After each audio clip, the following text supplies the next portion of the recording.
Namaste, everyone. Thank you so much for being here. We have a very special guest. Many of you know he is the direct disciple of Krishnamacharya. He studied with Krishnamacharya for 35 years, right? 30 years. 35 years. This is his picture, chanting, practice with him. And he's also author of Vinyasa Yoga, where he shared a lot of teachings directly from Krishnamacharya. So I'm so honored to have Srivatsa Ramaswami. Thank you so much. This is a picture of Ramaswamy and Krishnamacharya. Do you remember this moment? Yes. This was in 1960. Okay. In the year 1960, when Krishnamacharya came to my house for the 60th birthday of my father. At that time, he gave a lecture for about 200 people. So at that time, I introduced him and then chanted along with him. So that was a very auspicious, special. Very auspicious occasion. Yeah. Yes. What was he like as a teacher, Krishnamacharya?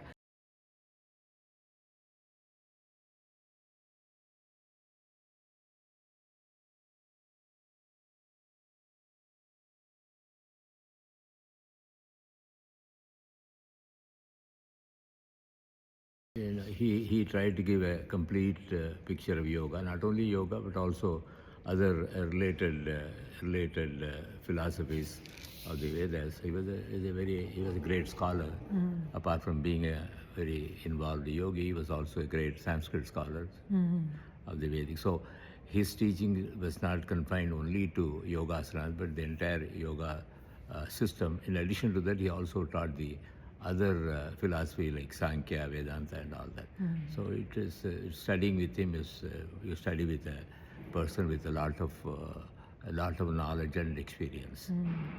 And you were saying yesterday that he was a very generous teacher too. He was very generous. He never held back. It all, the thing about him was he was always prepared to give everything. But the thing is, the limitation is only from the student. The students had a limited capacity to absorb.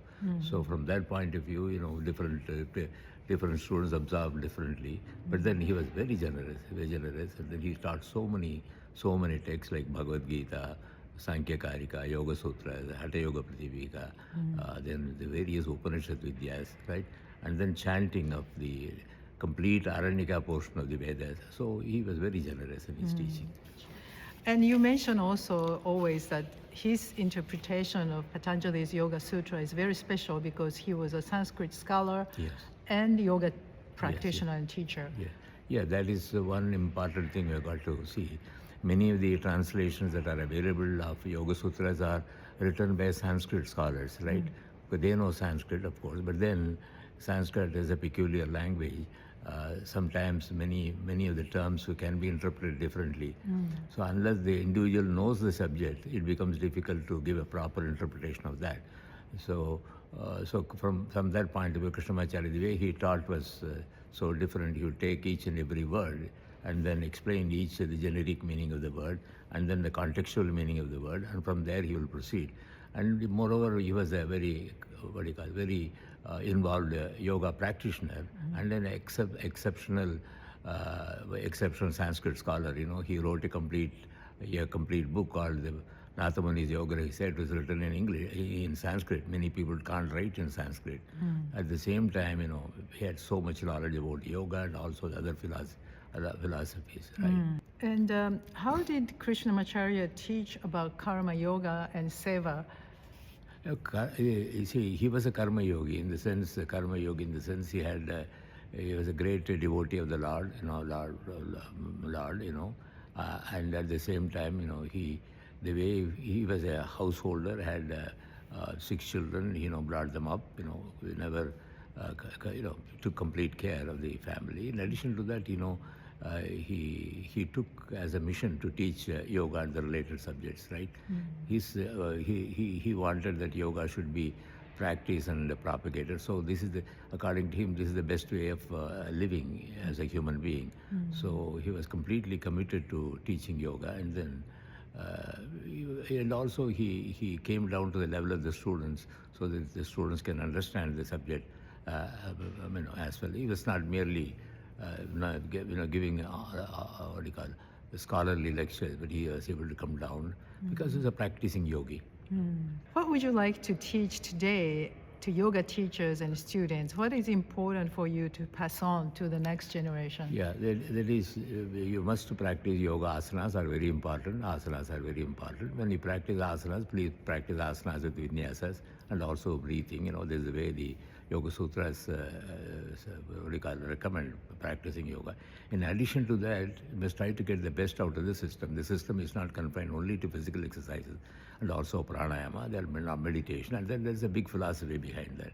So that philosophy should be a guiding principle for people to lead a life, yogic life, right? Yogic life is not confined to mere asanas, right?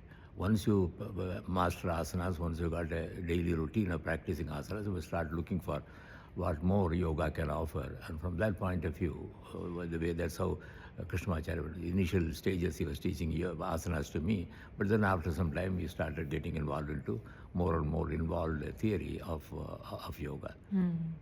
So as a practitioner today, or students, can we do the Ashtanga 8 limbs of yoga in one day? Like, can we try to, like you were teaching us asana, pranayama, and Shanmukhi Mudra, Pratyahara. And Pratyahara and Dharana meditation. Yeah, it is possible. In fact, in the program that we are going through, we already discussed about Yama Niyama. Yama Niyama is something you've got to observe on a regular basis, and it should be part of your way of thinking or leading your life. And then asanas, you practice asanas, vinyasas for about an hour or so, do your pranayama, sit down and start your meditation. That is called dharana. Dharana will slowly, if you practice for a sufficiently long time, it will lead to dhyana, and ultimately it could lead to samadhi. With samadhi, then whatever is mentioned described in the yoga shastra will become apparent, will become easy for you to follow. So every day it is possible to spend some time on asana practice, vinyasa practice, asana practice, pranayama practice, then this pratyahara, then sit down with your dharana meditation. And then over a period of time, if you regularly practice dharana, it may hopefully lead to dhyana and samadhi. That is really eye-opening experience for me, that actually you can practice pratyahara. I thought it takes forever to get to that stage, but you can practice with this mudra. Yes. Yeah, that's right. You don't have to wait for a long period of time. In fact, my Guru Krishnamacharya started asanas early, and then within a short period of time, he asked us to practice pranayama and pratyahara.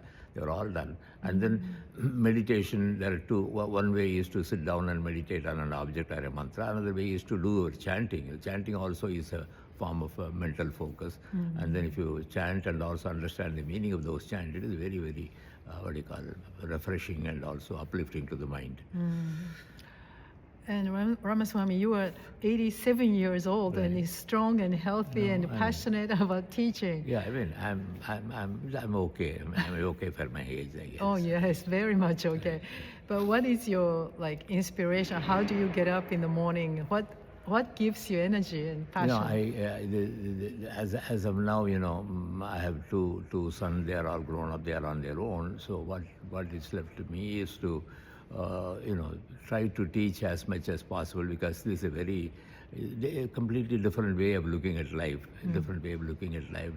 So in addition to whatever activity that we do, if you can follow the principles contained in yoga, they are not, they are facts, they are not mere, dogmas, everything can be experienced. That kind of a subject is yoga. So I try to teach as, to the extent possible. I keep on writing, a small post in Facebook or monthly newsletters, and then give short programs like this. It is so wonderful. Finally, just one question. So you mentioned that Krishnamacharya was teaching all these practices, asana, everything, so that we can become a better human being? Yeah, that's easy. It's a different line, different way of thinking, different way of living. See, in addition to whatever we may be doing, whatever maybe our avocation, you may have a family, you may got other interests and all that, none of those things is going to be disturbed. At the same time, you got to develop this yogic approach to life, right? So that way, by and large, then you will feel less stressed, less, less unhappy, more and more happy. There will be a certain amount of satisfaction within your own self. Yoga practice itself could give you that, right? What the outside world cannot give, yoga practice can give. Does it have anything to do with like seva or service? Yes. I'll tell you one thing. Everybody can do seva. The best way a yogi can serve the other people is to tell them how to practice yoga, right? So that is the best. That's what Krishnamacharya did. Krishnamacharya that he taught yoga right through. That was the best seva that one can do. Seva can be of different types. Some people can go and nurse sick people, and all. But most people will benefit by understanding the nature of yoga and practicing yoga. But in that way, you can definitely help people. Thank you so much. Thank you very much. Namaste. I will just chant a final prayer. Yes. Vanamali Gadi Sharangi Shanki Chakri Chanandaki Sriman Narayano Vishnu Vasudevo Virakshatu Vignesha Chidago Inda Madhava Nanda Keshava Krishna Vishnu Rishi Kesha Vasudeva Namostute Shankar Chakra Gada Pani Srimad Dvaraka Nilayachita Govinda Pundari Kaksha Rakshamam Sharanagatam Om. Thank you. Thank you so much. Thank you very much. Thank you.